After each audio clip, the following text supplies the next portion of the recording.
तो फ्रेंड नमस्कार, स्वागत आपका हमारे चैनल में। तो फ्रेंड आज जो हम लोग जानेंगे वो अध्याय 3 का पार्ट 8 जानेंगे। और जो हमारा अध्याय 3 का बचा हुआ सब क्वेश्चन सब है, आज हम लोग पार्ट 8 में कम्प्लीटली ख़त्म करेंगे। तो चलिए फ्रेंड वीडियो को स्टार्ट करते हैं।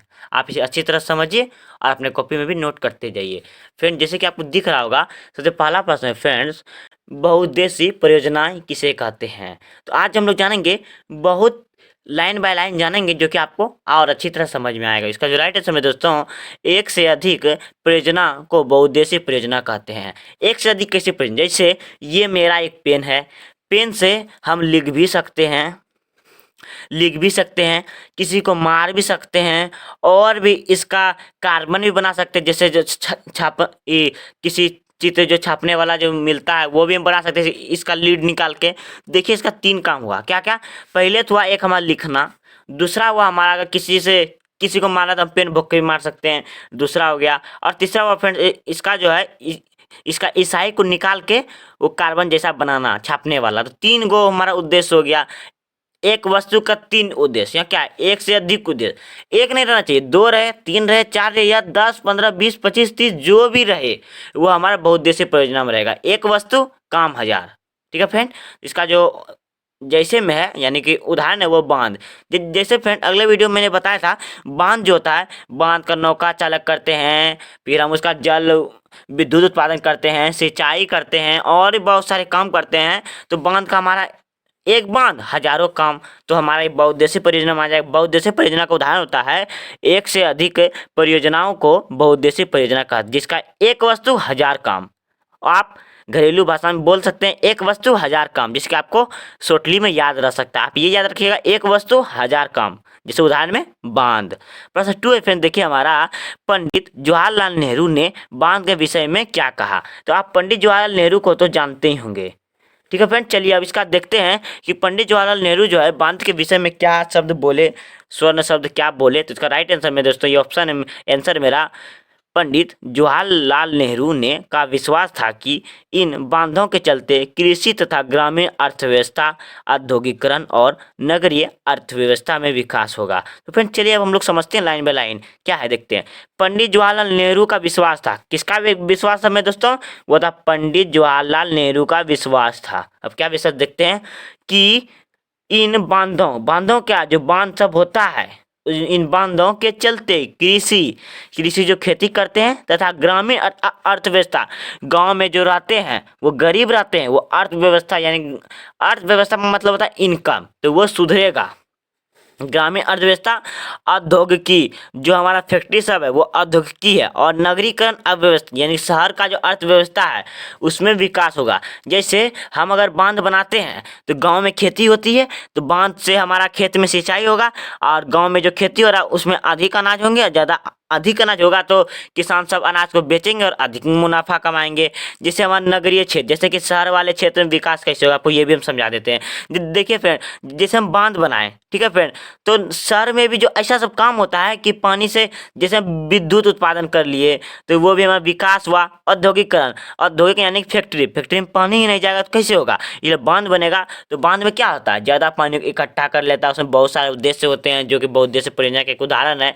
और बांध का तो डीपली से आपको बता ही दिए हैं। तो पंडित जवाहरलाल नेहरू ने जो स्वर्ण शब्द बोले थे वो थे कि बांध, पंडित जवाहरलाल नेहरू ने का विश्वास था कि इन बांधों के चलते कृषि तथा ग्रामीण अर्थव्यवस्था, औद्योगिकरण और नगरीय अर्थव्यवस्था में विकास होगा। किसके कारण, बांधों के कारण। किसका विश्वास था, पंडित जवाहरलाल नेहरू का।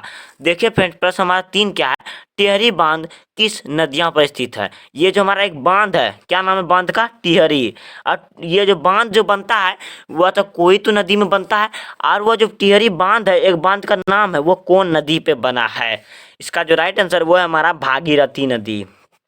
अब यह बात उठता है कि आपके मन में आता होगा कि भागीरथी नदी है कहाँ। तो फ्रेंड इसका जो राइट आंसर है वो हमारा है उत्तराखंड। उत्तराखंड को फिर हम लोग उत्तराचल भी कहते हैं। आप कंफ्यूज नहीं हो जाइएगा, अगर आपको कोई बोल दिया उत्तराचल और कोई बोल दिया उत्तराखंड, तो दोनों सही है, दोनों सही है। तो टिहरी बांध किस नदी पे? भागीरथी नदी। और अगर आपसे कोई पूछे फिर ऑब्जेक्टिव क्वेश्चन कि भागीरथी नदी कहाँ पे है, तो आप बोलिएगा उत्तराखंड या बोलिए उत्तराचल, दोनों ही हमारा सही है। ठीक है फ्रेंड, चलिए अब हम लोग प्रश्न 4 को बनाते हैं। प्रश्न 4 हमारा है क्या? देखिए फ्रेंड, प्रश्न 4 है सामाजिक आंदोलन किसे कहते हैं? सामाजिक आंदोलन, जैसे कि आपको यहाँ थोड़ा सा पहले आप प्रश्न में आप समझ जाना चाहिए कि सामाजिक आंदोलन यानी कि सामाजिक यानी कि बहुत सारे व्यक्ति, यानी समाज का जब बात आ गया फ्रेंड, तो समाज एक व्यक्ति से बनता नहीं है, समाज बहुत सारे हजारों व्यक्ति से बनते हैं। तो ये सामाजिक यानी कि समाज और एक से, समाज और प्लस एक से मिलकर बना है सामाजिक, यानी कि समाज बहुत सारे लोग और प्रत्यय लगा एक, तो सामाजिक बनी, यानी कि बहुत सारे लोगों का जो आंदोलन होता है, यानी कि सामाजिक आंदोलन किसे कहते हैं?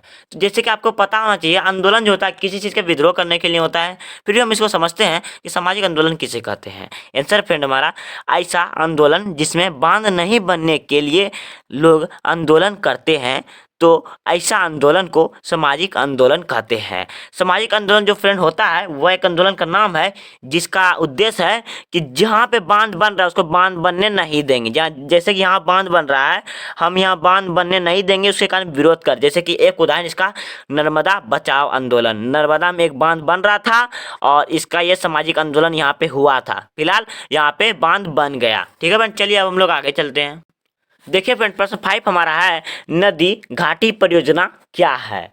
समझते हैं, इसका राइट आंसर है, देखिए फ्रेंड, आंसर हमारा ऐसी परियोजनाएं जो बाढ़ नियंत्रण, जल विद्युत निर्माण, जल आपूर्ति, सिंचाई प्रबंधन इत्यादि उद्देश्यों से नदियों में बांध बनाया जाता है, तो ऐसी परियोजनाओं को नदी घाटी परियोजना कहते हैं। जैसे कि अभी हम लोग आगे जाना बांध के बारे में। बांध जो होता है एक बहुउद्देशीय परियोजना का उदाहरण जिसका एक उद्देश्य नहीं होता। जैसे कि फ्रेंड यहाँ देखिए, ऐसी परियोजना है जिसमें बाढ़ नियंत्रण, बांध से हमारा बाढ़ नियंत्रण भी होता है। दूसरा जल विद्युत निर्माण, जल विद्युत भी निर्माण करते हैं। तीसरा जल आपूर्ति, जल का आपूर्ति भी करते हैं। तीसरा सिंचाई प्रबंधन, सिंचाई भी कर, जैसे खेतों में हम करते हैं और भी काम करते हैं।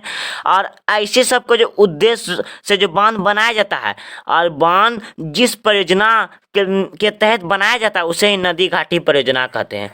जैसे एग्जाम्पल हम लेते हैं दामोदर नदी घाटी।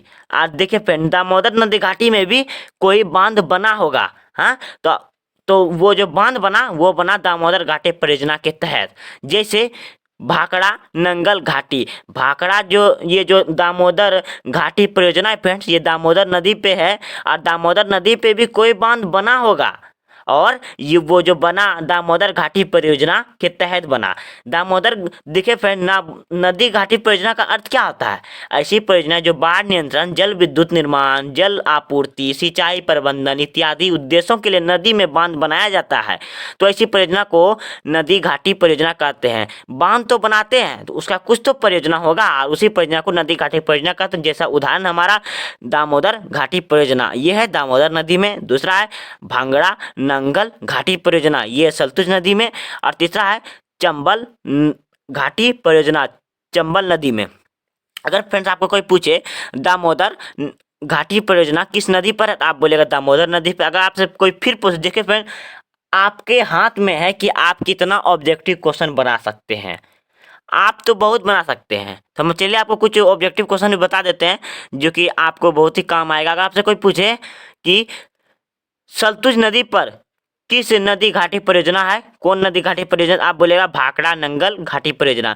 आपको ये बताना है कि दामोदर घाटी परियोजना में कौन बांध बनाया गया था, बांध का नाम क्या है, कमेंट में आप बताइएगा। ठीक है फ्रेंड, तो आप नदी घाटी परियोजना समझ गए। चलिए अब हम लोग जो जानते हैं वो प्रश्न 6 जानते हैं, नदी द्रोणी किसे कहते हैं? नदी द्रोणी यानी कि बेसिन एक क्षेत्र है जिसके जल को नदी और उसके सहायक नदियां बहाकर ले जाती है। जल संभर सहायक नदी द्रोणी है। जब कभी भी जल बहता है तो किसी ना किसी में मिल जाता है। तो फ्रेंड, जैसे कि आपको जानना चाहिए, नदी द्रोणी जो है वो एक प्रकार बेसिन का क्षेत्र है। ठीक है फ्रेंड, ये एक क्षेत्र का नाम है नदी द्रोणी या बेसिन।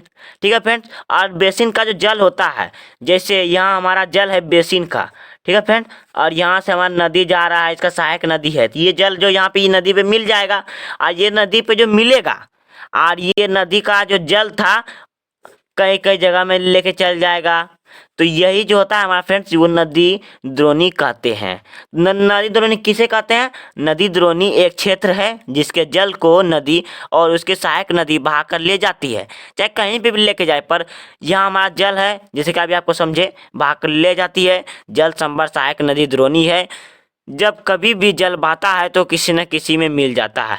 जब कभी भी नदी द्रोणी का जल बहता है तो कोई ना कोई नदी में मिल ही जाता है। ठीक है फ्रेंड, चलिए अब हम लोग प्रश्न 7 को बनाते हैं। प्रश्न 7 क्या है? जवाहरलाल नेहरू गर्भ का दूसरा नाम क्या है? आधुनिक भारत का मंदिर। क्या है?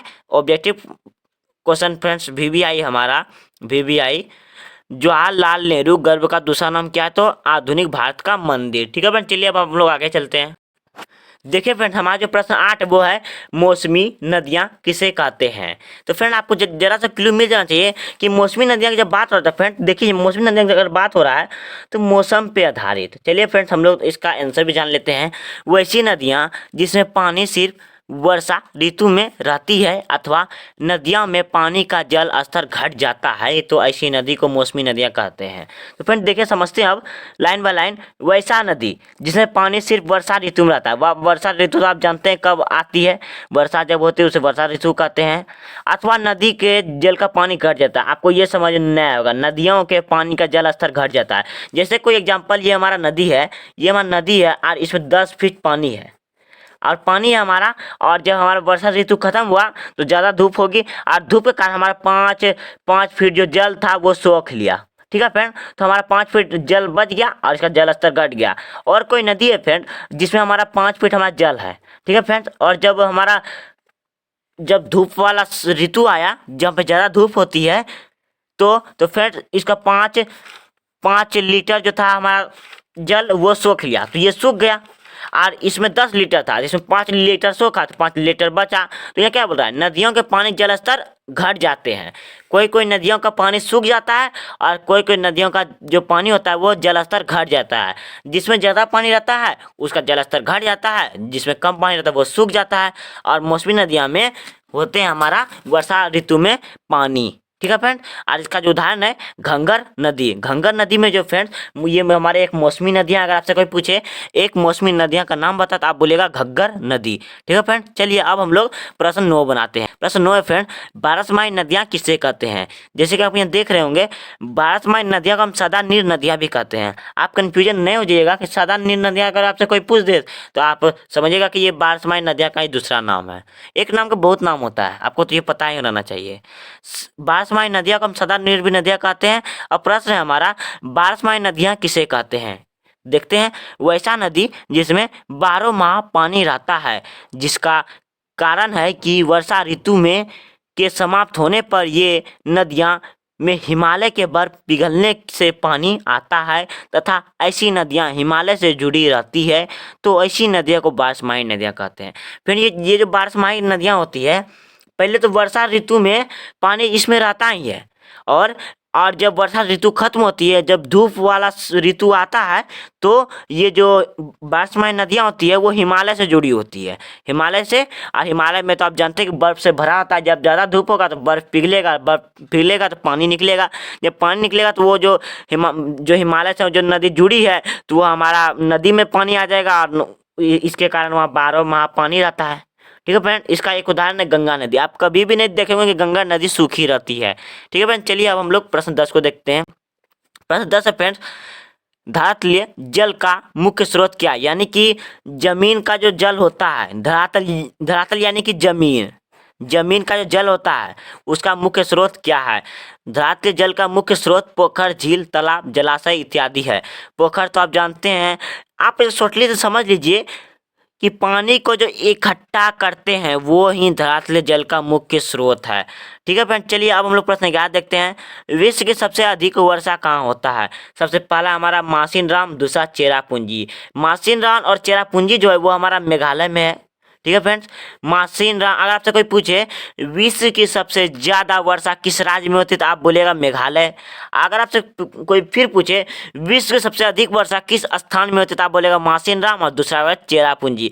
और ये गर्व की बात है कि ये जो मेघालय है वो भारत में ही आता है। ठीक है फ्रेंड्स, चलिए अब हम लोग आगे चलते हैं। जल को इकट्ठा करने की क्या है, यानी कि मेघालय में जो 200 वर्ष पुरानी विधि है जल को इकट्ठा करने की, वो क्या है।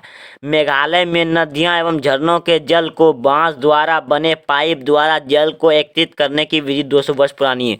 जैसे नदी झरने में जल है, मेघालय के लोग क्या करते हैं, बांस के जो पाइप रहता है उसको लगा के कई जगह में इकट्ठा करते हैं। आप देख लीजिए पिक्चर कैसा दिखता है। ये जो परियोजना, ये जो हमारा विधि है, ये 200 वर्ष पुरानी मेघालय में चल रही है। ठीक है फ्रेंड, चलिए अब हम प्रश्न 13 देखते हैं। प्रश्न 13 क्या है, भारत में अनुमानित कुल नवीकरण योग्य जल संसाधन एक वर्ष में कितना, यानी कि भारत में एक वर्ष में कुल कितना वर्ग किलोमीटर में नवीकरण योग्य जल है। तो इसका आंसर है कुल नवीकरण योग्य जल संसाधन 1897 किलोमीटर प्रति वर्ष अनुमानित, यानी कि भारत में प्रति वर्ष नवीकरण जल 1897 किलोमीटर है। ठीक है भाई, आप इसे नोट कर लीजिए कॉपी में, क्योंकि ये आपके बहुत ही इंपॉर्टेंट है। प्रश्न 14 है, हीराकुंड बांध कहाँ स्थित है, वो है हमारा उड़ीसा में। प्रश्न 15 है हमारा, पुरातत्व का अर्थ क्या है। पुरातत्व का अर्थ क्या देखते हैं। आंसर है पुराने जमानों में लिखे गए दस्तावेज को पुरातत्व कहते हैं। इससे आपका एक ऑब्जेक्टिव क्वेश्चन निकल सकता है कि पुराने जमानों में लिखे गए दस्तावेज को क्या कहते हैं, तो आप बोलेगा पुरातत्व। चलिए अब हम लोग आगे चलते हैं। देखिए प्रश्न 16 है हमारा, सन 1992 में नदी घाटी परियोजना के कारण कितना वर्ग किलोमीटर वनों को साफ किया गया था। इसका आंसर है सन वर्ष 1992 में 5000 वर्ष किलोमीटर से अधिक वनों को साफ किया गया था। ये जो फ्रेंड्स, ये जो हमारा वर्ग है, जब 1992 में हमारा नदी घाटी परियोजना बना यानी कि बांध बना, तो कितना वन को नष्ट किया गया, तो कितना 5000 वर्ग किलोमीटर। आप सोच सकते हैं कितना बांध बनने में कितना वनों का ह्रास होता है। प्रश्न 17 है, नर्मदा सागर परियोजना पूर्ण होने पर कितने हेक्टर वन क्षेत्र जलमग्न हो गए, यानी कि नर्मदा में जब बांध बना तो वहाँ पे जो वन थे वो कितने हेक्टेयर में जलमग्न यानी कि जल में डूब गए। तो इसका आंसर है नर्मदा सागर परियोजना पूर्ण होने से 4 लाख हेक्टर जलमग्न हो गए, यानी कि जब नर्मदा सागर में बांध बना वहाँ पे जो थे हमारा पेड़ पौधे वो 4 लाख हेक्टर, सोचिए 4 लाख हेक्टर में जल में डूब गए। और 1 हेक्टर होता है हमारा 20 कट्ठा, और घरेलू में हम 20 कट्ठा को कहते हैं 1 बीघा। ठीक है फ्रेंड, सोचिए हमारा कितना पेड़ पौधे जलमग्न हुआ। ठीक है फ्रेंड, चलिए अब हम लोग प्रश्न 19 को बनाते हैं।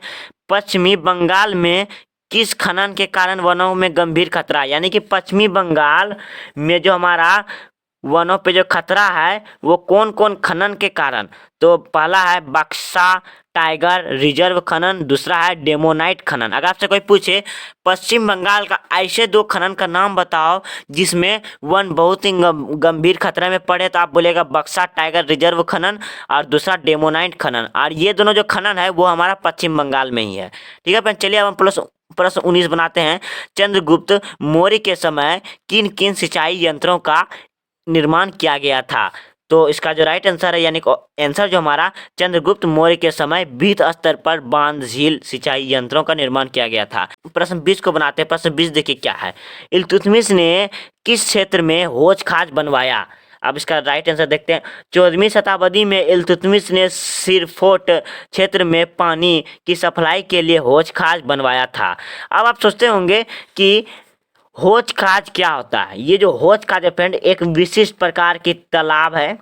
ठीक है, और ये प्रश्न है इल्तुतमिश से किस क्षेत्र में हौज खाज बनवाया, तो इसका है सरीफोर्ट क्षेत्र में। ये जो है हमारा दिल्ली में है। ठीक है, आपसे ये प्रश्न पूछेगा, ये भी पूछेगा आपसे कि इल्तुतमिश ने कब सरीफोर्ट क्षेत्र में हौज खाज बनाया, तो आप बोलेगा 14वीं शताब्दी में। ठीक है, प्रश्न 21 है, भारत की कौन सी झील सबसे बड़े कृत्रिम झील, यानी कि सबसे बड़ा बनाया हुआ अपने हाथ से बनाया हुआ झील है, तो वो हमारा भोपाल झील। आई होप आपको वीडियो अच्छा लगा होगा। अगर अच्छा लगा चैनल को सब्सक्राइब करके छोटा सा बेल क्लिक कर दीजिए और अपने फ्रेंडों को भी शेयर कीजिए। Thank you.